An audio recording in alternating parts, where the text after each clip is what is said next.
especially when we talk about the impact of globalization, industrialization.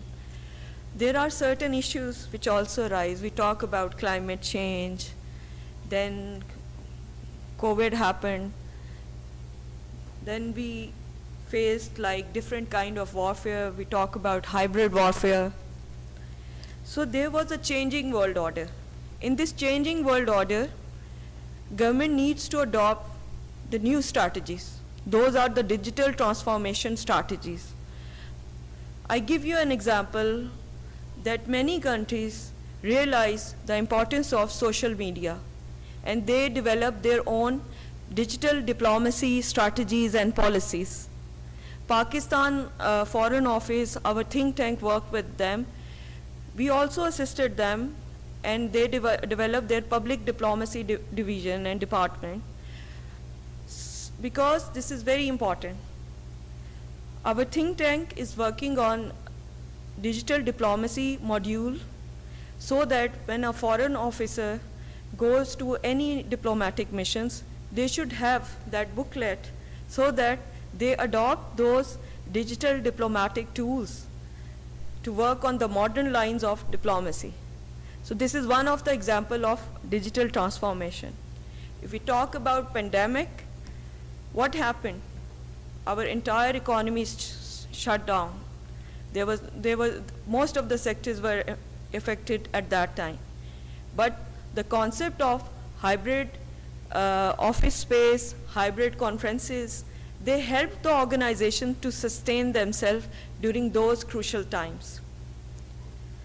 So I believe that Pakistan policymakers need to realize the impact of emerging technologies on national and economic security, as well as human security of any country.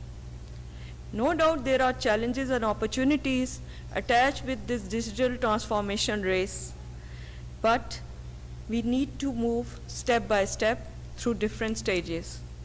I believe there are 4 stages of any government to adopt. I'm just sharing the theoretical perspective first. First of all, you need to plan. Sometimes you plan, but there are barriers in its implementation, which I discuss at the end of my presentation. Sometimes there is an issue of awareness and right skill set and resources to adopt that digital change. So today I can see the youth over here. So they are going to be the agent of change of this digital transformation. COPIR, Center for Digital Transformation, is keen to work with different institutions. We are working with different government organizations. I'll give you an example, like we worked with NAB. They were saying that people are talking about this cryptocurrency, how we can control it, how we can utilize blockchain in one way, or how we can stop any kind of illegal money transactions through blockchain and cryptocurrency. So there we provided them the policy paper and provided them the guidelines. There we realized that countries, and we provided different kind of case studies of different countries, that how developed countries adopt their digital transformation strategies by keeping on board all important stakeholders, and then they evaluate their potential technical and financial resources. In the similar manner, I think most of the youth over here, they are working on their startup projects. I'm sure about it. So there also you need to play, you need to invest, you need to give time on your innovation, research and development, and it requires funding. And funding is also another challenge for our developing countries like Pakistan. If you are sitting in US, there are so many asset management companies, investment management companies. There are different incentives by the government, by different private organizations which support our startups. But for a country like Pakistan, there are issues of performance metrics that can be also another challenge, because our bureaucratic setup does not support those performance metrics, and there is no proper rules and regulations to work on that. So we require effective leadership and proper infrastructure. Developing countries realize its importance due to their abundance of resources, and they engage their youth through effective policies and incentives to become agent of change, to adapt and adopt easily. Developed world, through innovation and collaboration, invested in human resource development and modernization of infrastructure, which improved their operational excellence and efficiency to contribute in economic growth of the country. Next step. I just mentioned few of the emerging technologies which are the part of this digital transformation journey, although there are many more. So I just highlight few of them and how they are playing their role.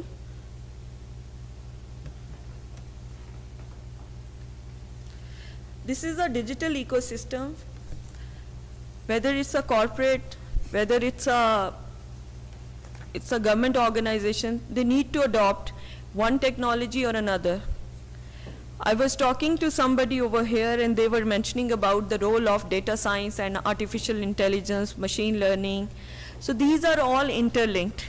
And then you move to augmented reality, autonomous project management, how it is possible. That is only possible if you keep on investing in your research, innovation, and then your government has some kind of support. If you are a startup, it is not possible for you. There are very few, I appreciate NIC centers which are in important cities of Pakistan, but they are not everywhere in Pakistan. So you students, you startups who are over here, who are studying and enjoying the opportunities of NICAT, that is not possible for all the students of different village areas and youth. So today, at the end of our presentation, we will also discuss that how these emerging technologies you can easily adapt and adopt, and how you can further improve your skills and resources, and how they are relevant to different fields and part of our economic journey. Challenges we will also discuss later. I give you an example that with Jimmy, we are working on financial inclusion with the support of blockchain technology.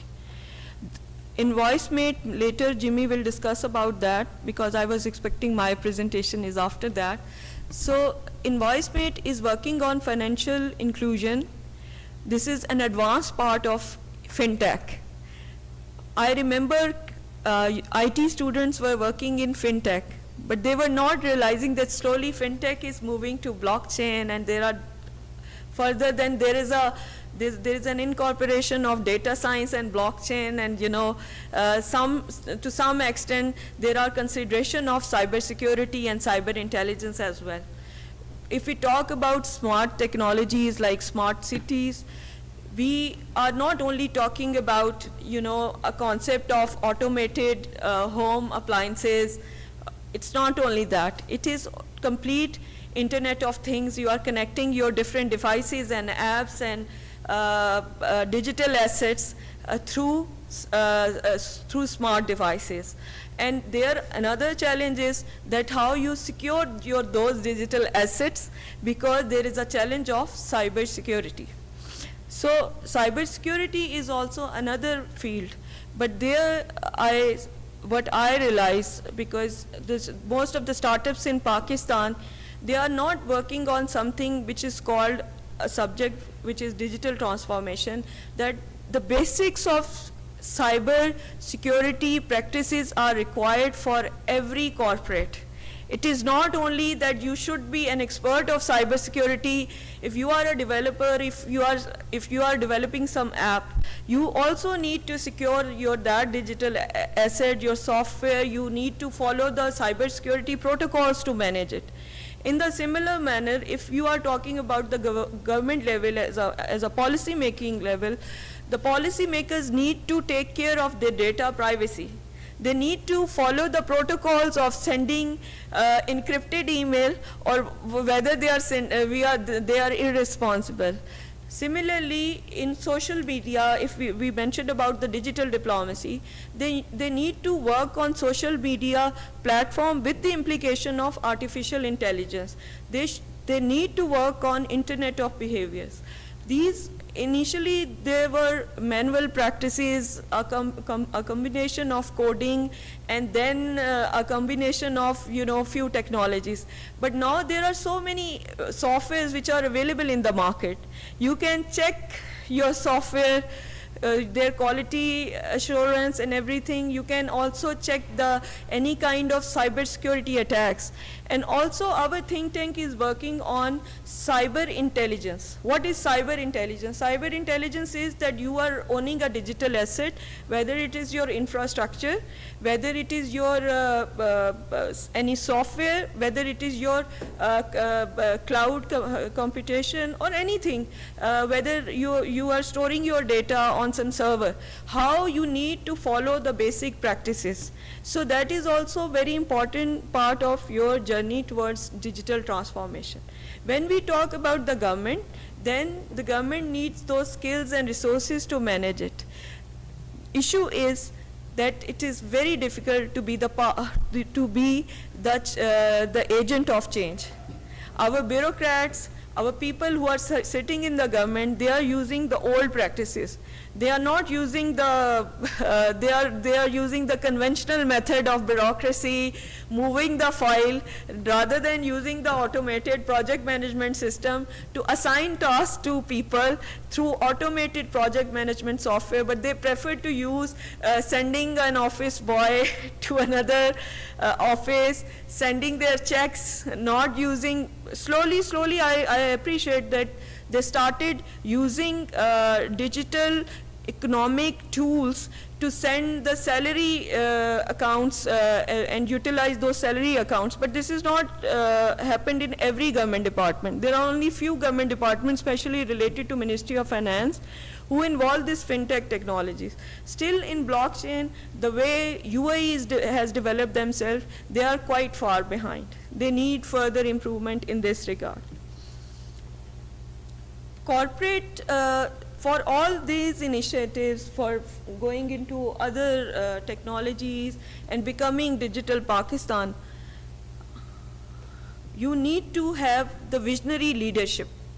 That is not possible, that who is interested to move with the changing requirement of the society. That is very important. So there is a need of institutional governance reforms which can improve this efficiency. Next. Our government initiated different policies.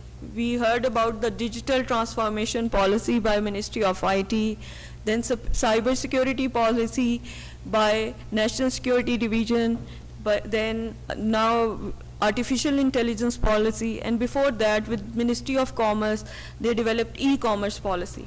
COPER team and experts supported all those policies, but I believe that this policy making and design is also a evolving phenomena. It is not like that you decide something today. As technology is changing on day-to-day basis, so you need to come up with the current requirements, and that is also like this policy is not it's not adequate to fulfill all the requirement of managing the government machinery. Policy design then is also facing the challenges of government going and coming. If the new government policy is required and the old government policy is rejected because of the political interest. So when we are talking about the future of our youth, so our IT policies should be, a continuous implementing process. There should be a continuous implementing process. It is not like that the new government comes so that you are not considering the old government good initiatives. Like Ignite, I think people from Ignite are here, USF are here. USF really helped to develop and invest in the infrastructure of especially youth from the rural area, that how they can connect to the emerging markets, because our domestic market is also quite big to be utilized through this information technology. And similarly, our international market can also be connected easily through these e-commerce platforms. So again, we suggested them that when you are going to guide the people of the rural area, they are having some brand, some product, like let's suppose from Swat, the women are developing those gemstone jewelry, they are producing that, but they are illiterate, how they can connect themselves to the international market. So we suggested them a project which is called E-Women, Empowering Women Through Information Technology. So we connected those products and guided those women with the help of different UN agencies, that how they can support themselves by putting up their product on social media and then connecting them to the local Chamber of Commerce and Industry and International Chamber of Commerce and Industry. I appreciate Ministry of Commerce and Trade that they developed an e-commerce wing within their ministry, so that they support and connect. But the issue is that there are few policies linked with the IT ministry, few policies are linked with the commerce ministry, and at the end they lack the coordination, and as a result there are so many people, especially our women, who are facing this issue of the digital divide. What Malala Yousafzai mentioned, that we cannot succeed if one of us is held back. So this is happening for the Pakistani women who can really contribute in the economy of Pakistan. Similarly, we mentioned about our population issue, but this youth which can play a very important role. You are the future of Pakistan, and it is only possible that the government should work on the policies. Later, I think our friends are also going to discuss about the policies which government has initiated and what are the loopholes in it, why we are not successful, and why and from where we should move forward. Finally, Dr. Ishrad mentioned that investment in knowledge economy and capacity building is very important and crucial. And I think startups, they can also play an important role. They can be the future advocate for different government ministries for many of their projects, like I mentioned earlier, inclusion of automated project management system. Cybersecurity is a very good field. Digital transformation itself is a very good field, because every government ministry, every corporate require a digital transformation officer. Like chief technical officer, corporates hire, in the similar manner you require chief digital officer in every organization. Today, so my final wordings are that sustainable project management with the support of think tanks, academia, researchers, and link of universities with the right institutions who can build those startups into big giant companies is the future of Pakistan. I pray that our government should follow the whole good policies of the previous governments, and they should make partnerships with the private sector, because public-private partnership can play a very important role. Today we are sitting here in NICAT. It is an example of public-private partnership, that a government organization is coordinating with Ministry of IT, Ignite, and NetSol, a private organization, and they are trying to train our youth in different emerging technologies, and they are also trying to help the youth startups to establish themselves as one of the great nation of Pakistan. Thank you very much. Pakistan Zindabad.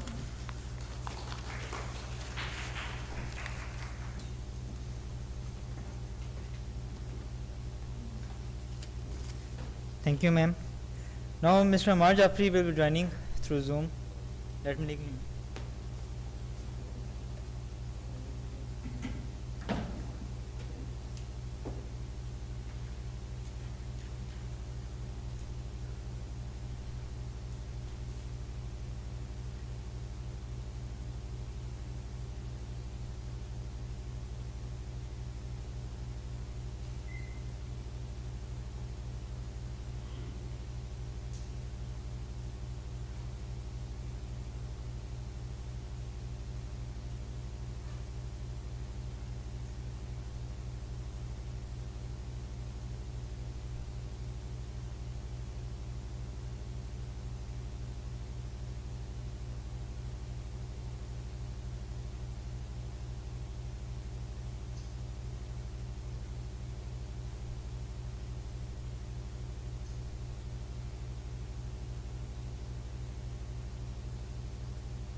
سر آپ کو میری آواز آ رہی ہے کہ نہیں؟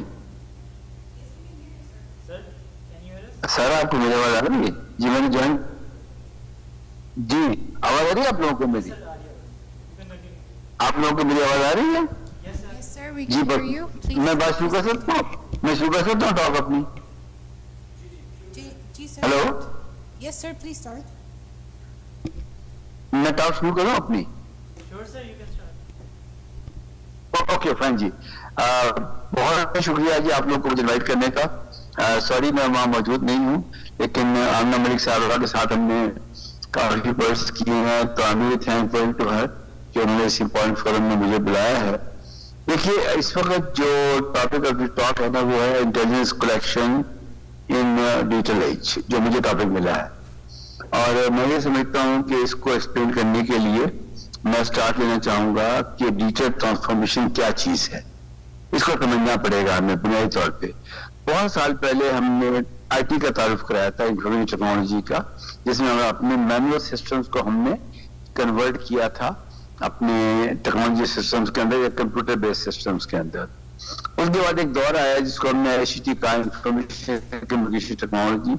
اس کے اندر جب یہ سیل فون وغیرہ آئے تو اس میں کمیونیکیشن شامل ہو گئی اس کے اندر.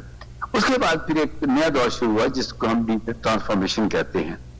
ڈیجیٹل ٹرانسفارمیشن کیا ہے کہ اب ہماری تمام چیزیں جو ہیں وہ اب ڈیجیٹلی ہینڈل ہو رہی ہیں.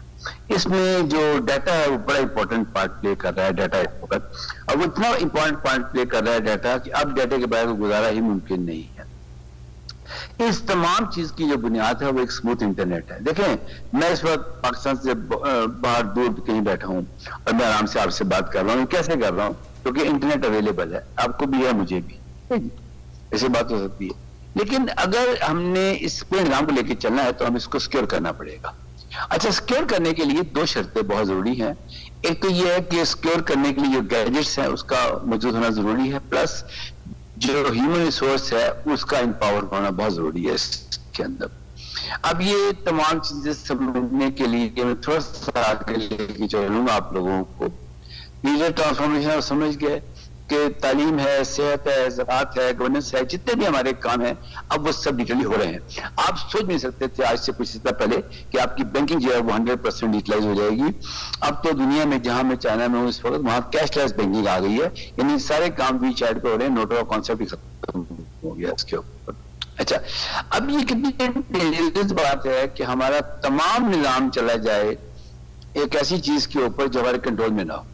اس لیے اس سسٹم کے بارے میں ہمیں انٹیلیجنس کلیکشن بہت ضروری ہے. اب جو دنیا کی اگلی جنگیں ہیں وہ فوٹس آن گراؤنڈ کے اوپر نہیں ہوں گی کہ فوجی حملہ کریں گے, جہاز حملہ کریں گے.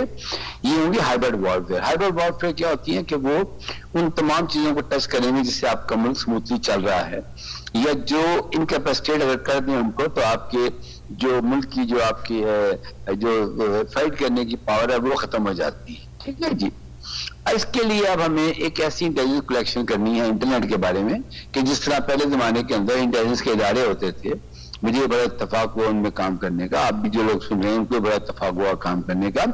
انٹیلیجنس کلیکشن باقاعدہ ایک کام ہوتا ہے پورا, جس کے اندر آپ اپنے ملک کی حفاظت کے لیے باقاعدہ نگاہ رکھتے ہیں چیزوں کے اوپر, اور پھر وہ رائٹ ٹائم کے اوپر رائٹ لوگوں کو پکڑ لیا جاتا ہے. اب یہ جو ڈیجیٹل ٹرانسفارمیشن ہے, اس کو اسموتھ رن کرنے کے لیے یہ اب طے پا گیا کہ ہمیں ضرورت ہے ایک ایسے نظام کی جو کہ انٹیلیجنس کو کلیکٹ کر سکے اور اس کو پروسیس کر سکے. اب اسے کرنے کے لیے ہمیں 3 چیزوں کے اوپر بنیادی طور پہ کام کرنا پڑے گا. ایک سب سے بڑی بات تو یہ ہے کہ ہمیں پتہ ہو کہ ہم نے کون سے ڈیٹا کو اسٹور کرنا ہے اور کون سے ڈیٹا کے بارے میں زیادہ بڑی نہیں کرنی ہے. ٹھیک ہے, تو یہ ہے جسے ڈیٹا کلاسیفیکیشن کہتے ہیں. دوسرے یہ کہ جس ڈیٹا کو سیکیور کرنا ہے اس کی سیکیورٹی لیول کیا ہے. جس طرح ایک عام انٹیلیجنس کے نظام کے اندر ایک ہوتا ہے کہ جی ٹاپ سیکرٹ ہے, یہ سیکرٹ ہے, یہ فارائز اونلی ہے, یا یہ مطلب انکلاسیفائڈ انفارمیشن ہے, کوئی بھی دیکھ سکتا ہے گا. لیکن ساتھ ہی ہمیں اپنے ملک کا جو نظام ہے اس کو بھی چلانے کے لیے ایکسیس ٹو انفارمیشن بھی دینی پڑے گی لوگوں کو. اب یہ تمام چیزیں وہ ہیں جس کے اوپر کوئی پالیسی فریم ورک آنا چاہیے. ڈیٹا کے بارے میں گورنمنٹ کی اب کافی چیزیں آ چکی ہیں, میں سمجھتا ہوں. ایکسیس ٹو انفارمیشن کا بھی بل آ چکا ہے, ڈیٹا پروٹیکشن کا بل آ چکا ہے. ایف آئی اے جو ہے وہ اپنا کام کر رہا ہے, جس کے اندر اگر آپ انفرینج کریں گے کسی کے رائٹس کے اوپر تو آپ کے اوپر کیس بھی کر سکتا ہے. یہ تمام چیزیں ملک میں موجود ہیں, لیکن ان تمام چیزوں کا جاننا, ان تمام چیزوں کو سمجھنا اور پھر ان تمام چیزوں کے کو ہینڈل کرنا, اگر خدا نخواستہ کسی جگہ ڈیٹا بریچ ہو جاتی ہے تو ہماری انٹیلیجنس سسٹم جو ہے وہ پورا بتائے گا انٹیلیجنس سسٹم کہ جی یہ بھی جس نے کی ہے یہ اس کی بیڈ انٹینشن تھی. پھر اس میں ایک اور نیا کردار آ گیا, وہ آ گئے اسٹیٹ ایکٹر. اس کے اندر جس طرح پرانے زمانے کے اندر ڈپلومیٹس یا اور لوگ آ کے آپ کے ملک میں جاسوسی کرتے تھے, اب اس طرح کمپنیاں بھی جاسوسی کرتی ہیں. اب ایک اور ایشو آ گیا اس کے اندر کہ جو کراس بارڈر ہمارے ڈیٹا کی موومنٹ ہے وہ ایک چیلنج بن گئی ہے. پہلے زمانے میں آپ کا ڈیٹا آپ کے ملک میں رہتا تھا, یا آپ کی جو کمپنی کا ڈیٹا تھا وہ بھی آپ کے سسٹم میں رہتا تھا. اب وہ بھی مسئلہ نیا پیدا ہو گیا آپ میں. وہ مسئلہ کیا پیدا ہو گیا کہ جی وہ جو ڈیٹا ہے وہ اپنا کراس بارڈر جا رہا ہے, اور کراس بارڈر کے جائے بغیر آپ کا گزارا ہی نہیں آتا. فار ایگزامپل اس وقت بے شمار معلومات ایسی جیسے یہ نفٹ وغیرہ کا سسٹم کام کر رہے ہیں ڈیٹا, یہ بینکنگ کلیئر سسٹم کے, تو وہ کیا ہے, وہ آپ نے کہیں ٹرانزیکشن کہیں سے کہیں بھیجی ڈیٹا آپ کا باہر جائے گا. ابھی جو کراس بارڈر ڈیٹا جو ہے اس کے اوپر بے شمار چیزیں کام کر رہی ہیں. پھر وہاں پہ انکرپشن آتی ہے, کچھ چیزیں آپ کی سیکیور ہیں, پھر سیکورٹی لیول آتی ہیں. اب یہ اتنا ایک کمپلیکس نظام بننا جا رہا ہے کہ اگر اس کے اوپر کوئی پالیسی فریم ورکس نہیں ہوں گے, اس کے اوپر کوئی ملکی ادارے کام نہیں کریں گے, اس کے اوپر کوئی پراپر ریسرچ اینڈ ڈیولپمنٹ نہیں ہوگی کہ فیوچر کے چیلنجز کیا ہیں. اب ایک جو بہت بڑا خطرہ آ رہا ہے وہ اے آئی کا آ رہا ہے. اے آئی کیا چیز ہے, آرٹیفیشل انٹیلیجنس. ہم نے دیکھا ہوگا چیٹ جی پی ٹی 4 آ چکا ہے, آپ اسے کوئی سوال کریں کچھ کریں وہ آپ کو جواب دینا شروع کرتا ہے. یہ نظام کیسے آیا؟ یہ نظام اس طرح آیا کہ پہلے ویکیپیڈیا تھا ہمارے پاس, ویکیپیڈیا کو استعمال کیا گوگل نے, گوگل کو بھی استعمال کر رہی ہے چیٹ جی پی ٹی. اب اس کے اوپر ایک ڈفرینٹ اسکل سیٹ کے لوگ چاہیے. تو جس طرح ان کو گرو کرنے کے لیے ہمیں ڈفرینٹ سیٹ کے لوگ چاہیے تھے, اسی طرح انٹیلیجنس کلیکشن کے اوپر بھی ہمیں بالکل ڈفرینٹ اسکل سیٹ کے لوگ چاہیے. آئیڈیل تو یہ ہے کہ جو ہمارے ملک کی انٹیلیجنس سروسز ہیں وہ خود اس کے اوپر کام کریں, اپنی ٹیموں کو ٹرین کریں اور اس کی کیپیسٹی بلڈ کریں کہ جو نئے ماڈل آف انٹیلیجنس کلیکشن آ رہے ہیں. دیکھیے اب تو آپ کو کسی کے پیچھے گاڑیاں لگانے کی ضرورت ہی نہیں ہے, میں سمجھتا ہوں. اب تو آپ آرام سے ایک کونے میں بیٹھ کے ساری معلومات لے سکتے ہیں کہ کوئی اس آدمی کہاں پر ہے. ابھی چائنا میں اگر ہم کو یہ معلوم کرنا ہو کہ جی اس وقت جو گاڑی جا رہی ہے اس کا ڈرائیور اس کا مالک ہے یا نہیں ہے, ایک سیکنڈ میں پتا کر لیتے ہیں وہ نا. اب یہ جو انٹیلیجنس کلیکشن ہے اس کے اندر جرائم کی روک تھام, اگر میں اپنے ملک کے مسائل کا ذکر کروں تو اس وقت ہمارے یہاں تھوڑی سی بیڈ گورننس نظر آتی ہے آپ کو اداروں کے اندر, وہ امپروو ہو سکتی ہے اگر یہ ٹیکنالوجی کا استعمال کریں تو. اب مسئلہ یہ ہے کہ یہ اس کے لیے ٹرینڈ نہیں ہے. ٹرینڈ اس لیے نہیں ہے کہ ہم نے وہ کبھی کوشش ہی نہیں کی. اب یہ جتنی بھی آپ اس کو میں یہی کہوں گا جو گورننس کے مسئلے آ رہے ہیں اس وقت, سارے ٹیکس کلیکشن میں مسئلے آ رہے ہیں, لوگ بڑے آرام سے ٹیکس چوری کر لیتے ہیں. اب یہ آنے والے دنوں میں شاید یہ چیزیں اتنی آسان نہیں ہوں گی, اور یہی خوف ہے لوگوں کو ٹیکنالوجی کے استعمال کا. اب ایک طرف میں اور اشارہ کرتا ہوں, پوری دنیا میں ایک ٹرینڈ آ چکا ہے کہ جب تک آپ اپنی ٹیکنالوجی کو استعمال نہیں کریں گے ملک کی ڈیولپمنٹ سیکٹر کے اندر, تو نہ ملک ترقی کرے گا نہ ٹیکنالوجی ترقی کرے گی. इसे कहते हैं use of emerging technologies for SDG, sustainable development goals. अब ये पूरे चाइना के अंदर इसके ऊपर बहुत बड़ा काम हो रहा है, और मैं ये समझता हूँ कि इंशाल्लाह मैं वापस आके आमना मलिक साहबा तमाम मुतल्लिक़ इदारों से बात भी करना चाहूँगा इसके ऊपर, कि इस वक्त एक बहुत बड़ी अपॉर्चुनिटी मिल रही है पाकिस्तान को BRI के सिलसिले में और CPEC के सिलसिले में। BRI क्या है? बेल्ट एंड रोड इनिशिएटिव, जो पहले one belt one road initiative था। 125 कंट्रीज हैं उसके अंदर, और जो उनका सबसे जो अच्छा जो पैच है वो CPEC है। अब ये CPEC में क्या मसाइल आ रहे हैं आपको अच्छी तरह पता है सब लोगों को। इसको हल करने की जरूरत है, इसको सिक्योर करने की जरूरत है। ये सारा काम ना गवर्नमेंट अकेले कर सकती है, ना प्राइवेट सेक्टर अकेले कर सकता है, ना कोई यूनिवर्सिटी अकेले कर सकती है, ना कोई इदारा कर सकता है। हमें सबको एक दूसरे का हाथ पकड़कर आगे चलना है, और उसका वही है डिजिटल पाकिस्तान, जो उसका विजन है। डिजिटल पाकिस्तान किसी इदारे का नाम नहीं होना चाहिए, ये एक रेवोल्यूशन होना चाहिए। पाकिस्तान का एक एक बच्चा इसमें शामिल हो, एक सरकारी अफसर शामिल हो, उसकी अकाउंटेबिलिटी हो कि भाई ये इसके जिम्मे काम किसने पूरा किया कि नहीं किया। इसके फ्रेमवर्क बनने चाहिए, पॉलिसी डायलॉग होने चाहिए इसके ऊपर। और मैं बहुत मशकूर हूँ कोपेयर का कि उन्होंने इस इवेंट को ऑर्गेनाइज किया। आज ये तमाम जो पैनलिस्ट हैं इसके लिए मैं देख रहा था, अमेजिंग लोग हैं, और मैं इसको सुनना भी चाहूँगा। तो मैं रिक्वेस्ट करूँगा ऑर्गेनाइजर से कि शायद मेरा टाइम पूरा हो गया है, अगर किसी का कोई सवाल है तो आप वो सवाल मुझे रिपीट कर दें, इसके ऊपर मैं उसका जवाब दे दूंगा। और इसका सवाल कोई किसी का सवाल नहीं है तो कोई best of luck for the remaining speakers. Thank you very much, बहुत शुक्रिया आपका। Thanks a lot, sir. If anyone has any questions. जी, किसी और क्वेश्चन हो तो काम मुझे बता दें आप।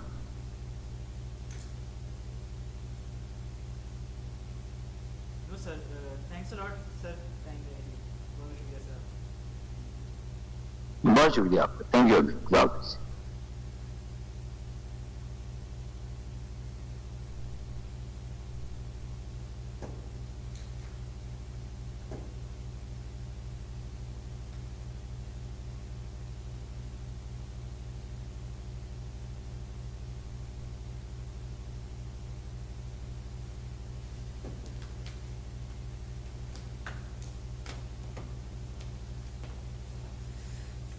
Okay. Now I would like to call Mr. Jimmy, who is CEO, Global Blockchain and Emerging Tech Leader. Mr. Jimmy is one of the world's top blockchain and emerging technology advocates. Jimmy is a partner in a new venture to build metaverse ecosystem complexes in 5 global cities. Mr. Jimmy also led the formation of the Swiss-based BSV Blockchain Association and served as its founding president until September 2022. Previously, Jimmy served as the CEO of N-Chain Group, a global blockchain tech leader with one of the industry's largest patent portfolios. Mr. Jimmy is ranked in Visitory's crypto leaders in the list of top 100 crypto and Bitcoin influencers in the world. So, Mr. Jimmy, stage is all yours.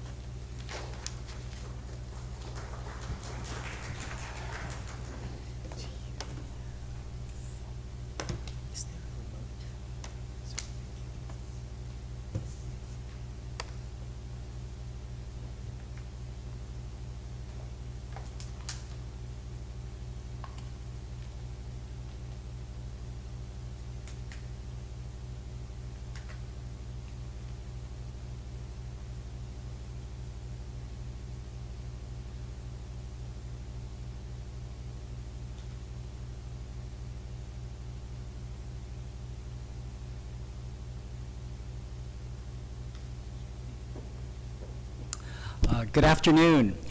My name is Jimmy Nguyen. Because in the US, growing up, people could not really pronounce my last name the way it should be pronounced in Vietnamese, which is Nguyen, which is very difficult if you don't have a Vietnamese accent. So growing up, actually the word Nguyen became part of my brand name, and I have a whole social media and media presence under this Jimmy Nguyen brand. But it's also a reflection of my life philosophy. Although I work now in blockchain and emerging technologies, I've realized over the past few years that one of my missions in life needs to be to help people and empower humans, businesses, as well as even countries win. by empowering potential. It's been my life history because I was born in Vietnam, in Saigon, and my family fled Saigon the night before Saigon fell to North Vietnamese Communist forces in April of 1975. But we were fortunate to be resettled into the United States by the US government, where my parents had a difficult time as immigrant refugees, raising 4 young children without speaking any English. But where I had the fortune to be given the opportunities, education, and ultimately career platforms to fulfill my potential and to continue to do so. It's why I've chosen to spend, along my blockchain journeys over the past years, some of my time to help certain developing countries, including here, my native Vietnam, and Nigeria, empower their potential in their young generation and hopefully grow them to people and countries that can ultimately win on the global marketplace. I know in Pakistan you have a Digital Pakistan initiative that the government has put out. I know there's a lot more work to be done. So today what I want to do is talk to you about my journey in blockchain, actually explain to you a bit about what blockchain technology is, so hopefully you understand it a little bit better, give you some examples, secondly, on how it actually can be used in the public and private sectors, and finally give you some advice from things I'm seeing across the world, including in Vietnam and Nigeria, about how you can drive at a country level adoption and growth of this technology. All with the mindset of helping you think about how people in Pakistan can create their own worlds of win for this country and across the world. So let's start with, well, what's a blockchain? First of all, I got into this space after being a digital technology lawyer for 21 years in the US. I started my professional career right at the height of the dot-com internet boom in the 1990s and spent 21 years in law, including as a partner at several of the major US corporate law firms, representing everything from startups to some of the biggest companies in the world, Microsoft, Amazon, Uber, the major motion picture studios of Hollywood, and others, helping to adopt internet and other digital technologies. And then starting around 2012, some of my clients in the online gaming space, in fintech, in sports betting started contacting me about this thing called Bitcoin, which I had heard about but not paid a lot of attention to. So I had to start learning about Bitcoin, virtual currency systems, virtual items that were being used in games, because my clients wanted to try experimenting with this technology. And then in 2015, some clients of mine helped launch the company that is now called nChain in London in the UK, that has become, as you've heard, one of the largest blockchain patent portfolio holders in the world, and has developed a lot of R&D technology to make blockchain useful for enterprise and government. I left my legal practice to join the business world, became CEO of that company, and then had to then learn a lot about the enterprise growth of blockchain. And for the past 5 years until last year, I was president of the Global Bitcoin SV or BSV Blockchain Association in Switzerland, which is a competing chain of Bitcoin trying to make its technology useful not just for trading, because that's all Bitcoin technology has really become so far, but actually for enterprise, government level data and micropayment usage to actually make the world a better place. So I had to learn a lot about, well, what exactly is this blockchain technology? Because people get very confused by it. They're distracted by Bitcoin and cryptocurrency. And I understand people's reservation, especially at the government level, about embracing blockchain technology because of the association with cryptocurrency trading and its bad acts. And it takes people like me, especially given my legal background, to be able to convince government agencies, which I spent a lot of time talking to take a look at what blockchain really is. All blockchain technology really is a new way to keep data, to keep records of events in history, and make sure that they're publicly verifiable, publicly seen, and not controlled by any one record keeper, such as a bank controlling payment transactions, or a particular company that will control all the records of vehicle or property title. Instead, what it does is take information, records of history, and all it does is time-stamp records. That's all it is. Remember the days where some of us, not the younger people, walked into an office or a mail room and actually got a timestamp on when you entered an office or when an envelope, a piece of mail arrived into a mail room. You would timestamp things. And so what timestamping does is really explain to us the power of what blockchain should be.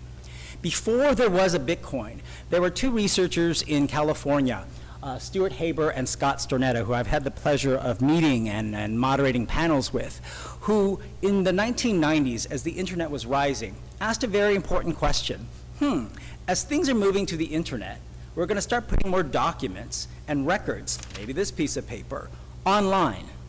How do we know the document that's digitally represented online is authentic? How do we know it's not been tampered with? How do we know it's actually the real one?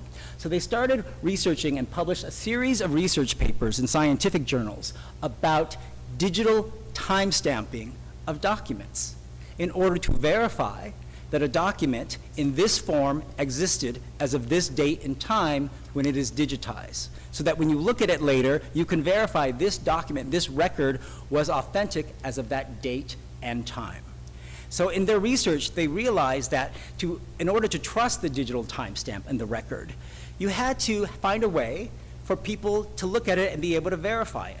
So they came up with this approach of actually timestamping a record, let's say this document, and publishing that timestamp to the world so that everyone could look at it and have consensus. Oh, this is the document. So later, let's say 5 years later, when I want to go back in time and say, this is the contract I signed on this date in Pakistan with Amna and her company. This is the actual version. There had been a publicly seen, verifiable record all this time that we could have a bit of a social consensus that that is right. This actually is the birth of the concept of a blockchain, even though they didn't quite call it that. And when we move to the Bitcoin white paper, which is the first real use at a public level of blockchain, we realize that the white paper, if you've actually ever read it, doesn't even use the word blockchain. This whole industry we have now is called that, but it is not what it was called in the beginning. The white paper calls it a distributed timestamp server. Timestamping an event in history. I sent Amna a coin to make a payment on this date and time. Timestamping that and distributing it to the world so that we can all, the people participating, the miners in the network, to validate that is correct, we accept it, and then later on in time verifying that that was an accurate payment and that I can't use that same coin to pay someone else. And so this is really the concept of what a blockchain is. Forget all of the other confusion. It is a timestamping of events in history that's distributed to the world to validate and verify. And that's it. It's a ledger, and even though we think about it in the cryptocurrency space as sending payments of cryptocurrency, it's really a ledger of any type of record. It could be a bank payment. I purchase a vehicle from you, and we record the change of title in the vehicle on the blockchain. I purchase a home. Anything you can think of.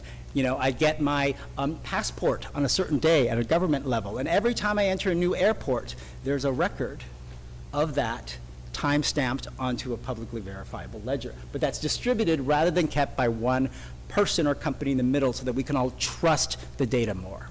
And that gets to the heart of the benefits of a blockchain. It makes data, or at least the timestamp of it, publicly verifiable so it's harder to cheat. That encourages honesty by publicly publishing these timestamps. And because the data is available on a publicly accessible ledger that we can all interact with, it creates more efficiency. I don't need all these intermediaries to send a payment. I don't need to go through all these companies to verify that that's the property title or vehicle title at a given moment in time. It allows the data to be publicly accessible.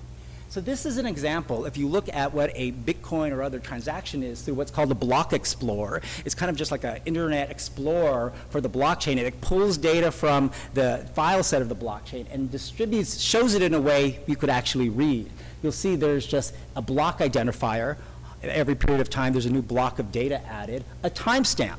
This one was from September 9th, 2020, and a list of transactions which are all kind of hashed with just, gobbledygook letters. But you can undo those hashes to actually see what's behind the actual transaction. That's it.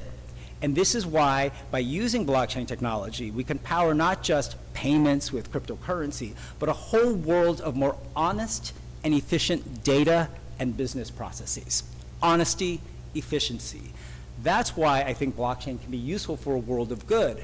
Imagine a world where, if you imagine the blockchain on the bottom here, we're recording to the blockchain, or at least timestamps of it, things such as an image file, a music file, health records, a smart contract, government records. And then all of us as individuals or as businesses, startup entrepreneurs, big businesses, government agencies, can be accessing all of that data in real time without having to go through all of these intermediaries that we do now. It opens the world where we can see more quickly, oh, the supply chain of this food delivery here's where it is in the world at a given moment in time. We can verify its source of origin to know it's really Pakistani mangoes as opposed to mangoes from the Philippines, for people who want to ensure that the food really is organic, that it came from an organic source. Because the data is accessible publicly and has been published, there should be more trust in it. It's not foolproof. People can still put on false data on the blockchain. But it's this concept of not depending on centralized data sets anymore and giving people access in real time to a bigger universe of data that we can all believe in. So that's basically what blockchain technology is.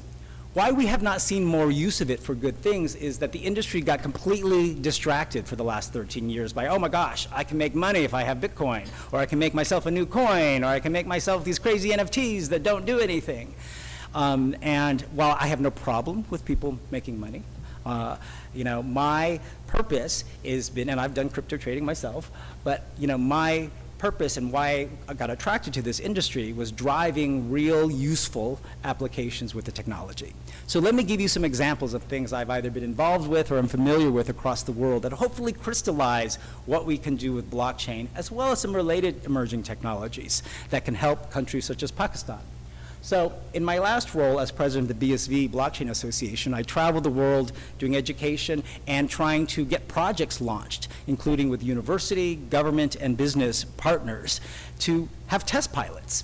It takes a long time to change the entire industry, so I know you can't do that. So I was looking for discrete things we could get built and show to the world. So with the University of Sharjah in the United Arab Emirates and my friend Dr. Mohammed El-Hamari there, who is the head of the Tech Transfer Office, we did an arrangement where my last organization sponsored research and the development of a proof of concept to use blockchain technology to solve an important problem. The problem of people lying about academic credentials and professional certifications. It happens more than you think, especially in certain countries. Well, this is a very simple, good use of blockchain technology. It also involves information that's not that private. Most people publish and talk about their university education, right? What professional certification they have. And so we thought this was a good test case. What they did is develop a blockchain framework for recording and verifying students and former students' academic accreditations with the university, as well as other things. It could be the diploma, it could be professional certifications, even the full transcript if people wanted to do that. Here's a diagram of sort of the flow. I won't go through it all. But what it does is it involves various parties using this system that they've built and piloted, where you have the credential issuing authority. In this case, it's a university. But it could be a government entity, right, that issues credentials. It could be a private institution that issues some type of professional certification. The learner, the student, or it could be an adult executive student. Higher level governing bodies and academic institutions, which most countries have a government entity that's involved, and they want to make sure this is accurate and blessed too, as well as a third-party verifier to ensure that the data that goes onto the blockchain is accurate. So the university creates a credential, they sign it cryptographically, it gets sent to the blockchain in the middle, the learner is over here, he or she also signs it to verify, yes, that is correct. That gets shared to, let's say, here's where it's useful. I want to send this to an employer, and the employer who's looking to hire me potentially wants to feel comfortable that the professional certification or university degree you've told me is in fact accurate. And the employer can access this through a mobile app and verify that it has been digitally signed, verified by both the student learner as well as the university. And then the Ministry of Education is involved to also do an attestation as well. It's a very simple, in a lot of ways, but interesting example of how you use a blockchain to timestamp and verify an event in history. It's also particularly useful not just for academic degrees, which you get once and it's done, but some professional certifications that we get may be valid for a period of time. You have to renew them, right? Doctors, medical licenses. I was a lawyer. Every few years in California, you have to complete certain continuing education credits to maintain your legal license. Verifying that on an ongoing basis is an important aspect of something like this, because you can be looking back in time at all of the different events that contribute to that certification or licensing. During the COVID pandemic, here's another great example. Working on the blockchain that I led, BSV, this is a startup in the United States called VX Technologies, whose first product was to create a blockchain-based application for recording and verifying COVID vaccinations, right? For those of you who traveled during COVID, which I did, I got very tired of having to fill out on every airplane, at every airport, another COVID form to list all my certifications, because they all operate with different data. But what if I could record my COVID vaccinations one time through this application, and it's recorded to a blockchain, right, and verifies the date and time of it.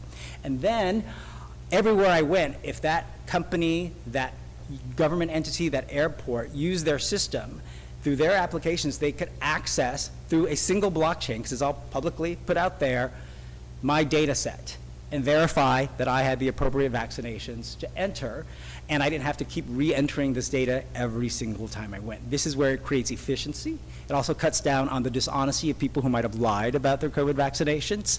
And what's also interesting is here's where timestamping is especially important. Remember when it was important to know what dates you got your first vaccination shot and your second, and possibly in some jurisdictions they required a third to make sure it was valid. Well, timestamping on a blockchain really advances that, the trustworthiness of that, because that can be checked through this system. And so they were able to launch this as an application with various companies, and they were working with the World Health Organization. They launched it in the first country, the small country of Lesotho at the bottom of Africa, which is in the middle of South Africa, as that country's actual authorized rollout for tracking COVID vaccinations, as well as some other African countries. A lot of this was pilot phases, and now, of course, this is less necessary.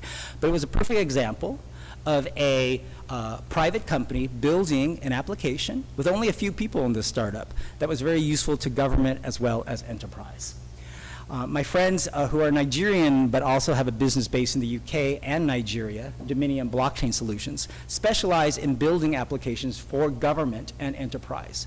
So they test piloted with the Nigerian government a cargo tracking system called Dominion Marine, which would help track the delivery of goods at the cargo port on a ship to the cargo port, and then its journey along the road until it got to the various places it needed to go, distribution warehouse, whatever, so that everyone in real time could see the journey of that cargo without having to call people, depend on paper documents, especially in Nigeria, and most importantly, for the government entity who was involved in using this, collect customs taxes faster.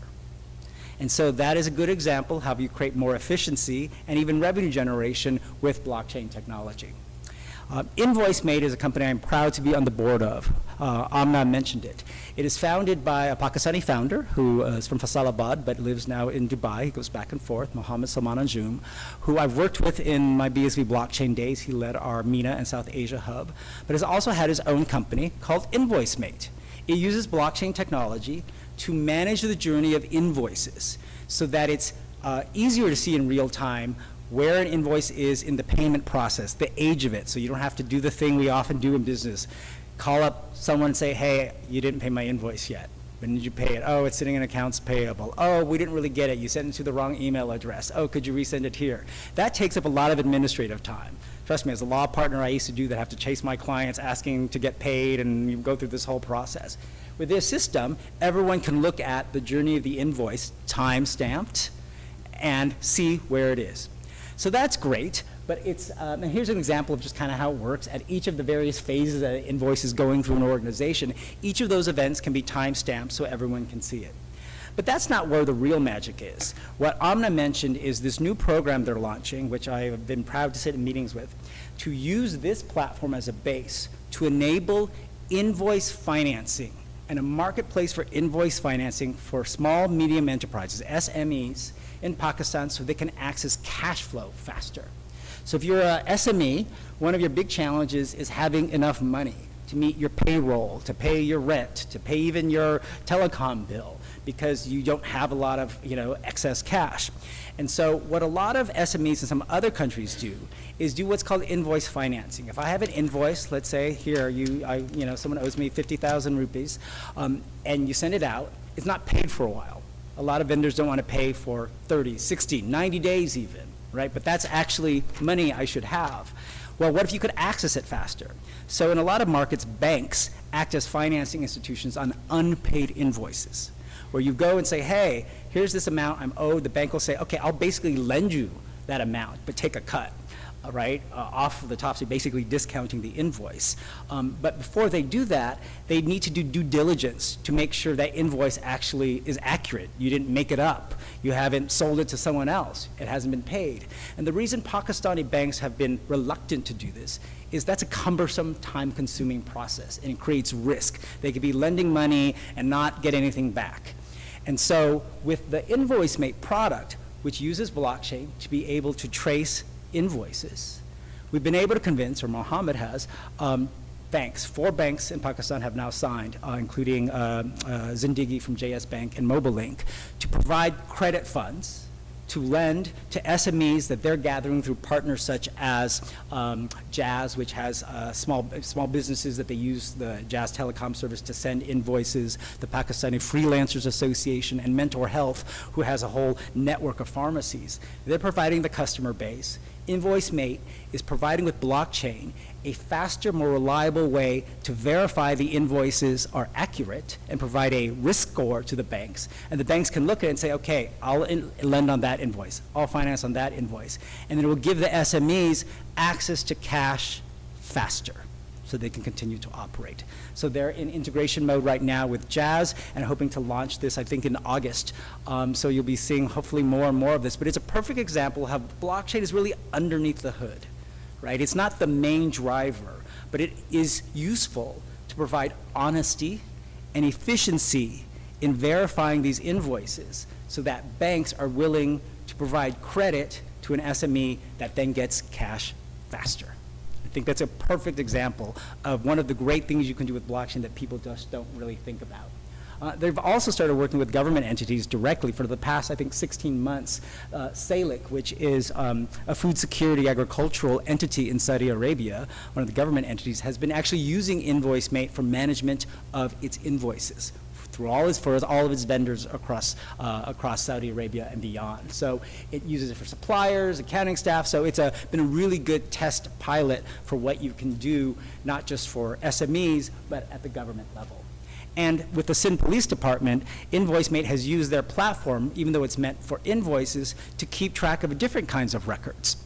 They're using it to actually do computerized management of procurement and inventory, to be able to log and verify, for example, on a regular basis, how many police vehicles went in and out of the station, how much ammunition is in the inventory, how many guns are in the inventory, because that is information that's important. It's also publicly relevant, and they use this to basically help bring more honesty and verifiability to the inventory of a police station.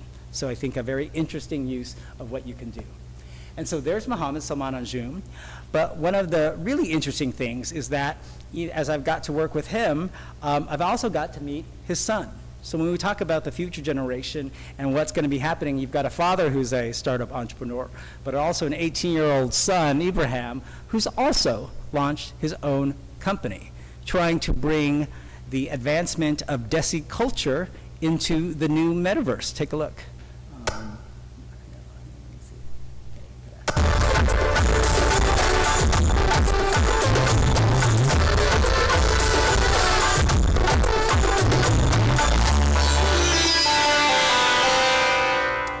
So what is that? What it is a company that is creating an open source platform for gamers to create assets, avatars, characters, items that they can use in a game, but not just one game, any game. Because the asset as an NFT lives on the blockchain, you could use it in game A, and then take it over to game B and game C. So that's a perfect example of why blockchain is useful. It's not tied to one database. It'd be like saying, hey, I can use one avatar of myself on Facebook, as well as on Twitter, as well as, on TikTok, because it's not pulled from different databases. So this is still in development mode, but he's doing it, one, because he's interested in metaverse and gaming, but it also has a cultural element of trying to preserve and advance Desi culture in this new digital world using blockchain technology. But it's great because I've been watching him. He's been asking me lots of questions as he sees me working with his father. Interesting to watch a teenage bright boy try to, get excited by watching his father be an entrepreneur and do something himself. Finally, let me talk about some lessons I've seen from my journeys across other developing countries as they're trying to advance blockchain technology. As I mentioned, I've been devoting time to a few others, including my native Vietnam. So I returned to Vietnam for the first time about 20 years ago since my family left. I'm the only one from my family who's gone back. And it's very different now. It was very still in the developing mode back then. But in those past 15 plus years, the country has experienced a huge economic boom. And it's become what I believe is the leading socioeconomic capital of Southeast Asia for now and the future. A lot of that is due to foreign direct investment, especially from big Korean companies, Japan, as well as the US and Europe. But they are now really trying to become digital leaders and advance the country. It still has a lot of work to do.